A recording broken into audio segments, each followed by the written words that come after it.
I wanted to kind of go back on something that we discussed off Sure. camera. You were saying like you were doing like kind of a street fighting thing before you started fighting like in the gym.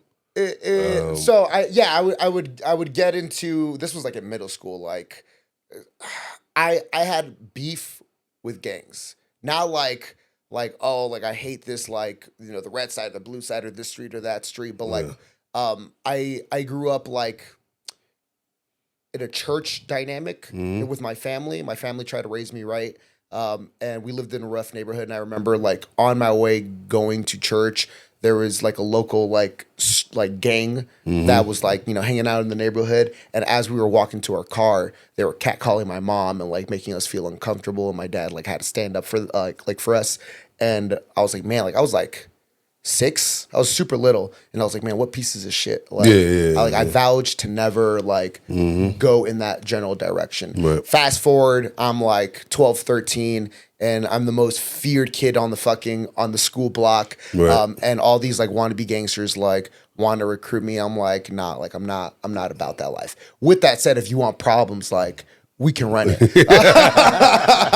and everybody like kind of knew, like, if you didn't run in numbers, like the one-on-one fade, like even without knowing martial arts, right. I was giving people the work. Okay. People like kind of stayed clear of me. And I was always this like angry ass kid. And then when I did Muay Thai, that particular gym that I was in, like you had people of all different levels. Casuals, people that are good in the casuals, amateurs, amateur champions, and then you had the 7-time world champion that also was training there. He was some Thai dude. Okay. So like, if you didn't mind your etiquette and you were just like an asshole, they would always pair you up with like a bigger fish. And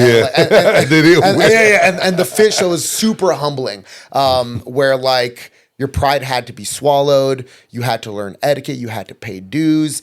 And it was almost like from one schoolyard to another, because as soon as you walk in, like, someone's looking at you. They're like, oh, who the fuck is this kid? Like, oh, this kid thing. And if you showed any promise, like, someone always wanted to test you. And like with my first 6 months, like my question was like, oh, how long have you been training for? They're like, oh, like 3 years, 6 years. And everyone's like showing off. And in my brain, it's like, okay, like I'm not that far away from him. So if I keep at it, in about 2 months, I should catch up to like 6 years. I was always trying to like be ahead of the curve. Right. And I loved like treating myself like I was special, and everybody saw that, and everyone took that as arrogant until like I proved myself right. And that's pretty much People it. thought Muhammad Ali was, until correct. he beat him. That's right. That's right. So obviously, you start early at 14.